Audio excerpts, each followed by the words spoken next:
الحمدللہ وحدہ والصلاة والسلام علی من لا نبی بعدہ اما بعد۔ معزز و محترم سامعین و ناظرین، السلام علیکم ورحمۃ اللہ وبرکاتہ۔ آج جس شخصیت کے حوالے سے ہم مختصر سی گفتگو کریں گے، ان کی سوانح اور ان کی سیرت کے حوالے سے، وہ عظیم شخصیت اور عظیم ہستی ہیں خلیفہ دوم، مراد رسول اور سسر رسول، حضرت سیدنا عمر فاروق اعظم رضی اللہ تعالی عنہ۔ آپ مشاہیر اسلام میں ایک بہت بڑا مقام رکھتے ہیں۔ صحابہ اکرام رضوان اللہ تعالی علیہ مجمعین میں افضل خلفائے راشدین ہیں، اور خلفائے راشدین میں چونکہ حضرت سیدنا فاروق اعظم رضی اللہ تعالی عنہ دوسرے خلیفہ ہیں، تو اس سبب سے سیدنا صدیق اکبر رضی اللہ تعالی عنہ کے بعد آپ کا مقام و مرتبہ ہے۔ حضرت سیدنا عمر فاروق رضی اللہ تعالی عنہ کا تعلق قریش کے ایک عظیم قبیلے بنو عدی سے ہے، اور آپ کا سلسلہ نسب کچھ اس طریقے سے ہے۔ حضرت عمر رضی اللہ تعالی عنہ بن خطاب بن نفیل بن عبد عزہ بن رباح بن عبداللہ بن قرط بن زراع بن عدی بن کعب بن لوئی بن فہر بن مالک۔ اس طرح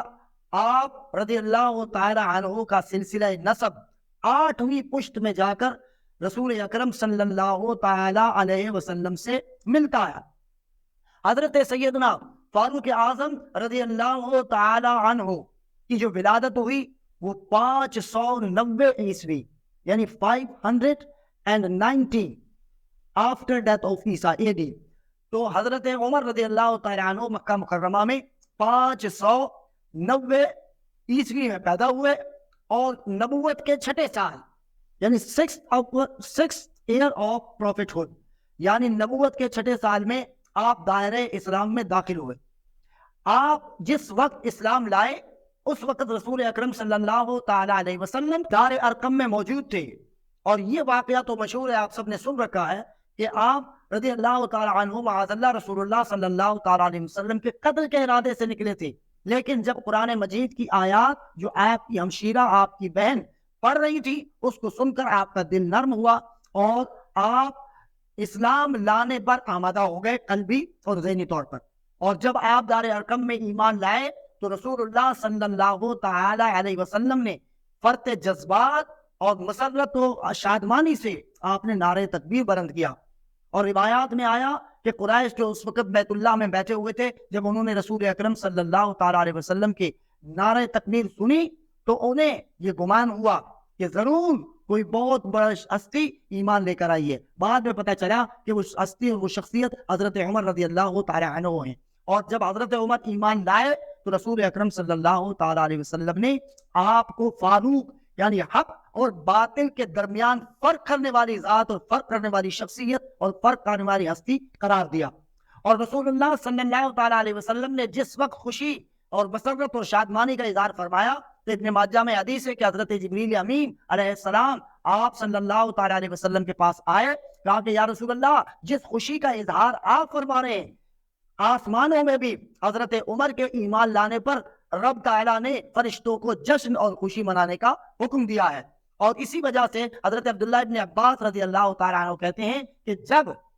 حضرت عمر رضی اللہ تعالیٰ عنہ ایمان لائے تو اللہ تبارک و تعالیٰ نے سورہ انفال جو 8ویں سورہ ہے، 8 سورہ، اس کی آیت نمبر 64 میں پھر کہا کہ یا ایھا النبی حسبک اللہ ومن اتبعک من المؤمنین، اے نبی صلی اللہ تعالی علیہ وسلم، آپ کے لیے اب تک جتنے لوگ ایمان لائے وہ اور اللہ سبحانہ و تعالیٰ آپ کے لیے کافی ہے۔ حضرت عمر رضی اللہ تعالی عنہ کے ایمان لانے کے بعد مسلمانوں کو اتنی طاقت و قوت ملی کہ آپ نے پہلی مرتبہ تمام مسلمانوں نے رسول اکرم صلی اللہ تعالی علیہ وسلم کی قیادت میں حرم کعبہ میں بیت اللہ شریف میں نماز ادا فرمائی۔ رسول اکرم صلی اللہ تعالی علیہ وسلم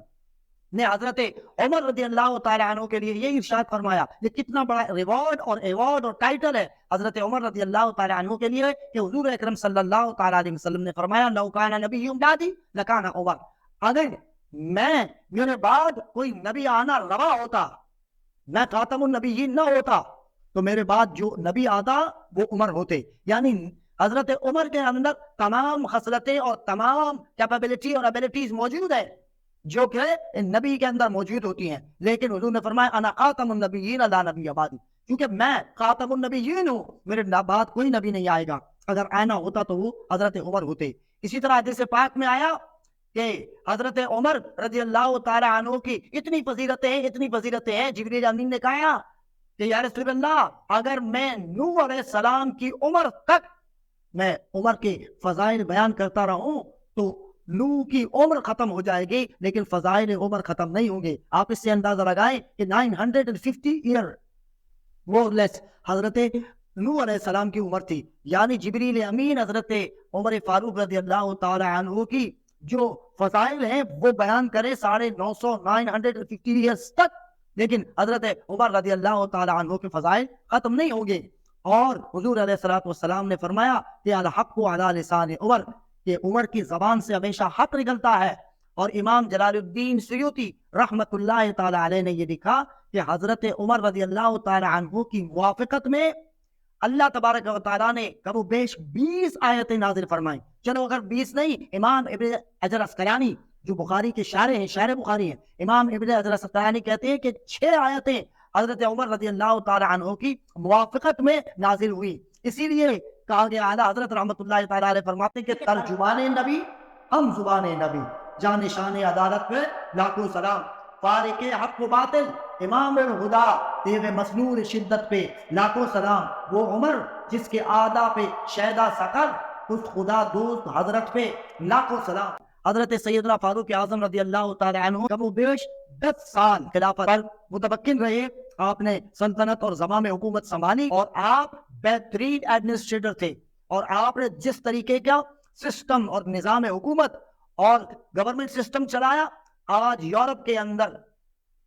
کئی جگہوں پر عمر لاز کے نام سے، یعنی عمر قوانین، عمر لاز کے نام سے لاز موجود ہیں، اور وہ حضرت عمر رضی اللہ تعالیٰ عنہ کو سیرت کو فالو کرتے ہیں۔ حضرت عمر رضی اللہ تعالیٰ عنہ وہ ہستی ہیں کہ جنہوں نے بڑی بہادری اور شجاعت کے ساتھ سب کے سامنے علل اعلان ہجرت فرمائی، اور ہر ایک کو جا کر بتا کر کہا کہ بھائی میں ہجرت کر رہا ہوں۔ ہے کوئی جو اپنے بیویوں کو، بیوہ اور بچوں کو یتیم کرنا چاہے، لیکن کسی کی جرأت نہ ہو سکی کہ حضرت سیدنا عمر فاروق رضی اللہ تعالی عنہ کو روک سکے۔ اور آپ کی جو شہادت کا واقعہ ہے وہ بڑا دلدوز اور دلگداز ہے،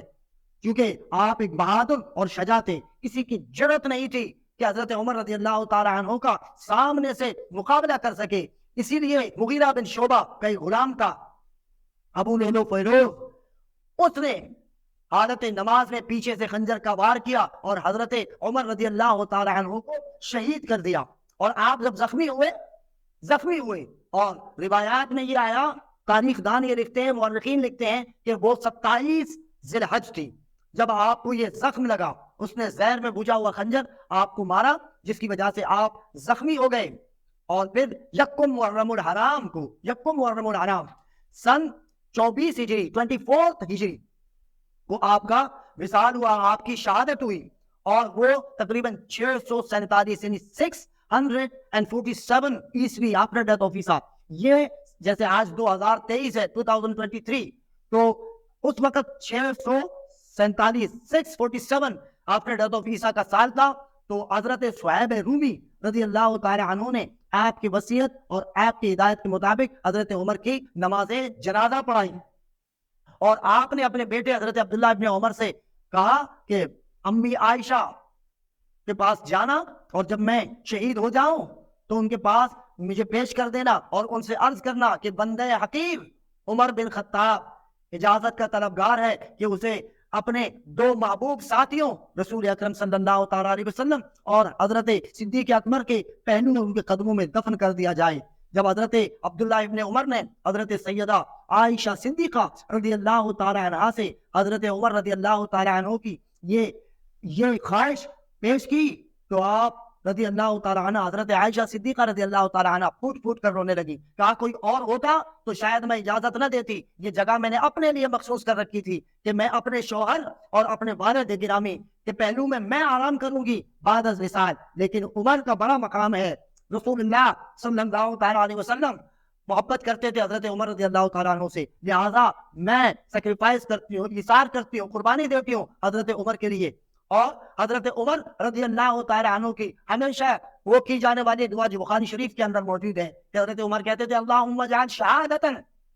فی سبیلک واجعل موتن فی بلد رسولک صلی اللہ تعالیٰ علیہ وسلم، کہ اے اللہ مجھے موت دے تو شہادت کی موت دے، اور شہادت کی موت اپنے حبیب اور اپنے رسول کے شہر مدینۃ النبی صلی اللہ علیہ وسلم میں مجھے موت دے۔ اللہ تبارک و تعالیٰ نے جس طرح موافقت عمر میں آیات اتاری، اس طرح آپ رضی اللہ تعالیٰ عنہ کی اس دعا کو اللہ تبارک و تعالیٰ نے قبول کیا، اور آج حضرت سیدنا فاروق اعظم رضی اللہ تعالیٰ عنہ اپنے دو محبوب ساتھیوں کے پہلو میں آرام فرمائے گنبد خضرا کے نیچے۔ اللہ تبارک و تعالیٰ